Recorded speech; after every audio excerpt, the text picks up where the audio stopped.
Hi guys, welcome back to my channel. This is Kim with Creative Crafticality, and today I am going to show you how to make a junk journal using a Reader's Digest book.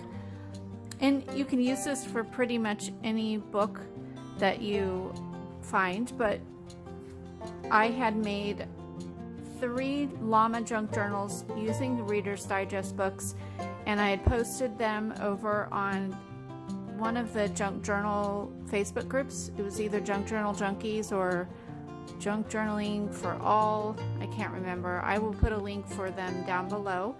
But I had somebody in that group ask if I would do a tutorial. So that is what I'm doing. I'm going to, this will probably be a couple episodes because to make the whole process of the book will take a long time, and so I don't want you to have to sit through like an hour-long video. I'll just break it up into like 20-minute videos. So what you need is a book or Reader's Digest book.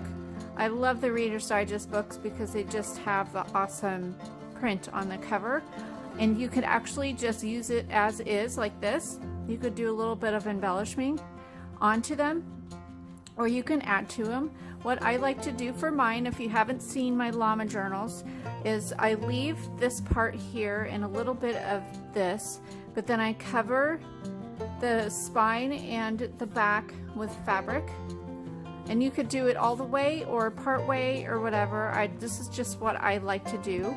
This book was $1 when I found it at a thrift store, and it's in excellent condition. It's from 1971.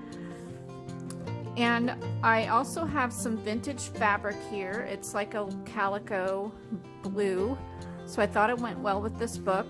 And then I found some paper at Tuesday Morning, and this is a Bo Bunny Beautiful collection.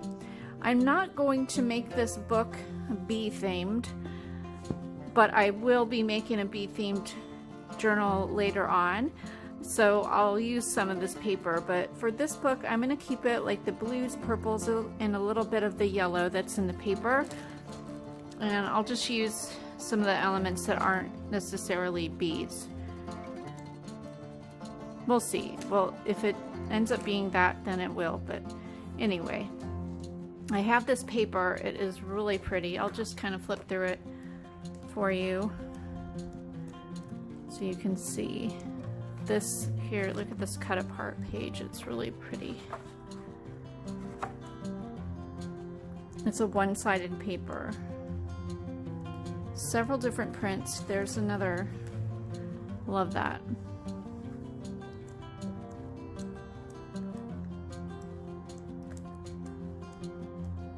So there's several colorways I could go with this, and I kind of like the blue, the light blue, the purple, so I'll probably use this page and some of the others that kind of coordinate with that, but I definitely will not use like the full yellow pages. So that's that.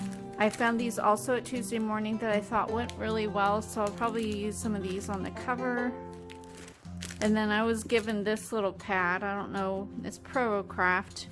And it's like a handmade paper little pad, but it has lots of purples and blues and they're super pretty. It has like stitching on pages and glitter, and see, like that, handmade. So yeah, I thought they were really beautiful. So these will be great to make things inside the book. So I added that in.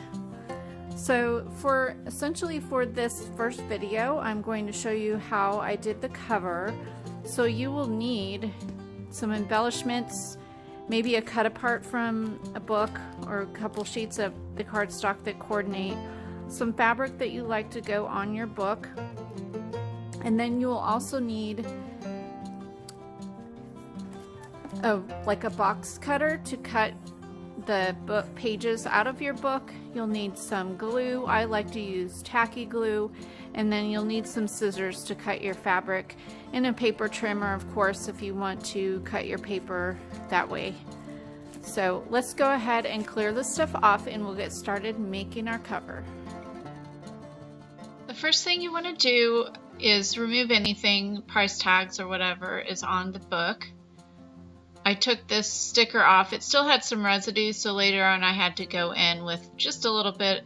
I took a cleaning wipe and it took that off. Now I'm taking my box cutter here and cutting through that layer of paper that is attached to the back of the spine or the back of the book, and I did that on both sides. And then I'm going to take my scissors and just trim off the excess here and do that on both sides as well. Just cut as much of that as you can.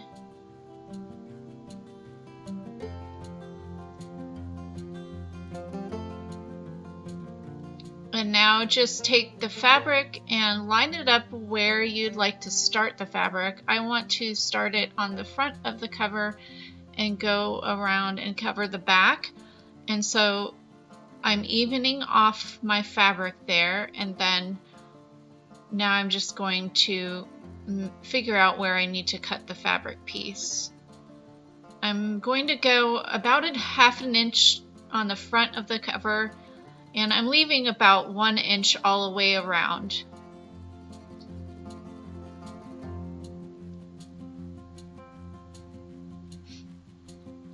Now, there I am. I'm wiping up the cover with a wipe and then going in with a paper towel just to dry it.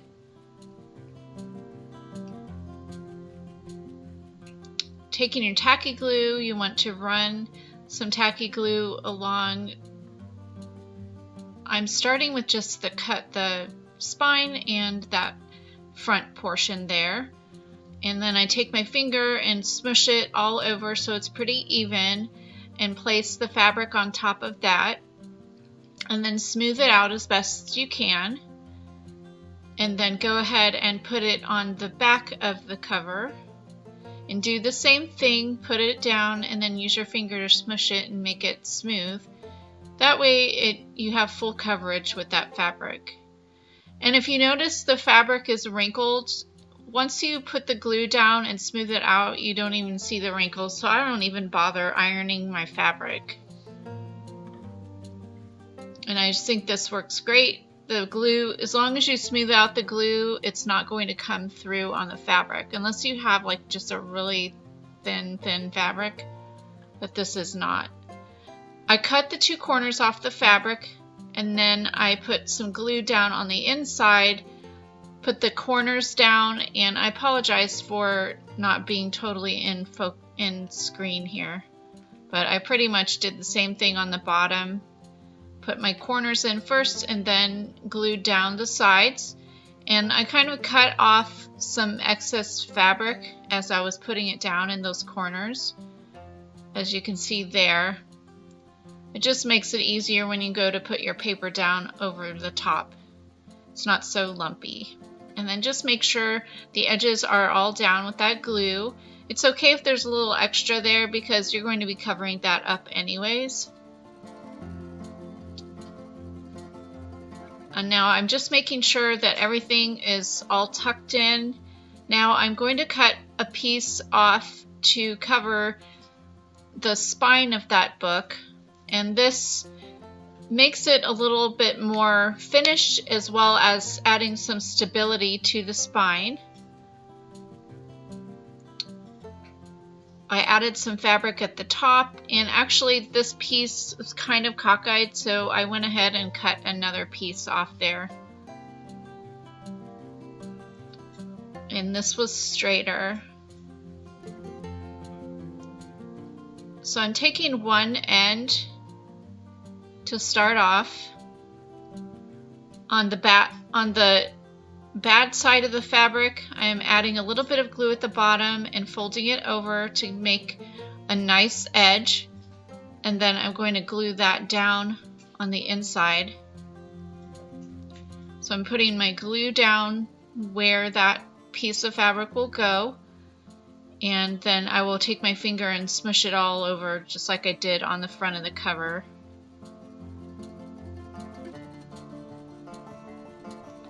Now I just need to lay that down, lining up that folded edge along the bottom of the book, and then smoothing it out all the way up the spine. And then I'm cutting off some of the excess there and adding some more glue at the top on the bad side and folding it over to make that end a nice finished edge. And then go ahead and glue that down. Make sure everything's all tucked in. Fold your book and make sure all the edges are tucked like in the creases and everything. Now you want to figure out what paper you're using. I'm using this really pretty floral that has all the colors in that I like. And I'm just lining it up with the cover and figuring out, what size I needed and marked it with a pencil, and then go ahead and cut those pieces. And I'll do that for the front and the back cover.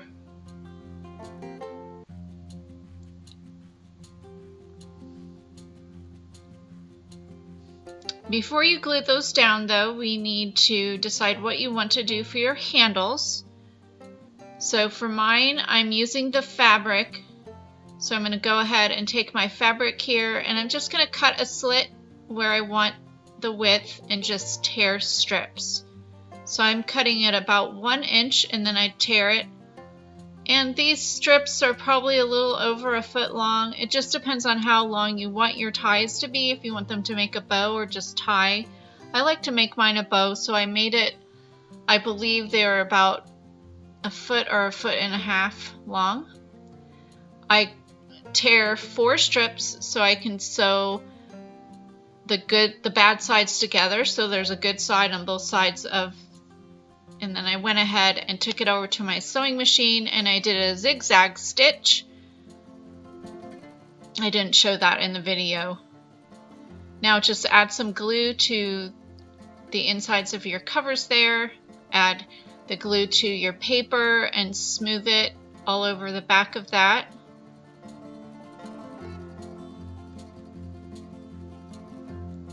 And then go ahead and place it down and smooth everything down and make it as nice and smooth, and make sure the edges are all down as well. We'll do the same on the other side.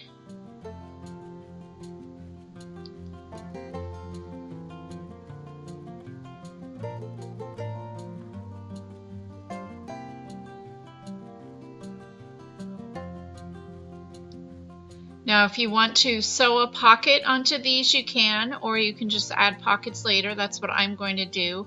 I think I'm going to make a library card pocket and then just glue it inside on the covers.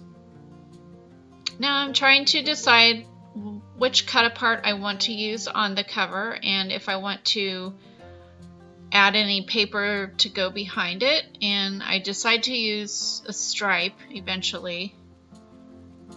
We'll see that here in a second. Yeah, I use that stripe because it has all my colors in it. And then I want to use that piece there that says "Life is full of beauty." I think that one is really pretty. So I'm just gonna cut that out with my trimmer.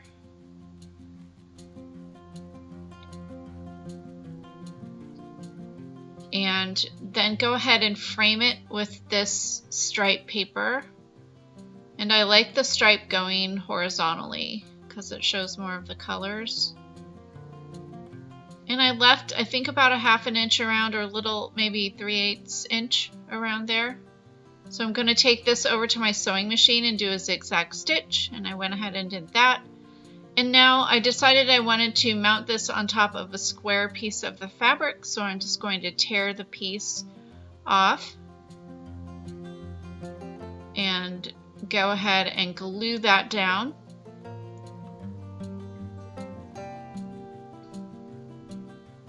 Using the same method, I'm just going to smooth it out and then put it down on the fabric. And then smooth the fabric out on the back. Now I want to put some trim onto the end of my fabric there where I glued it down on the book cover. So I'm using this yellow rickrack to pull out a little bit of yellow on the cover. Just put a line of the tacky glue and place my rickrack over the top, and then I'm going to glue the cut apart piece down, but just on 3 sides so I can use that as a pocket. I'll put that down there. And then I have my flowers, so I pulled those out, and first I had picked this one out, but I didn't like that one as well because the core of that flower didn't have the yellow, and I really like the yellow in that bigger one. So I chose the bigger one, and so I placed that one on the corner along with that kind of medium-sized purple, and then I picked out a small purple and a small lighter blue to go there as well, and went ahead and glued all of the flowers down. I just love how these flowers match exactly the paper, so I really love how this turned out. And that's it, guys. Thank you for watching this video. Give me a thumbs up, leave me a comment, and subscribe. This is Kim with Creative Crafticality. Bye. God bless.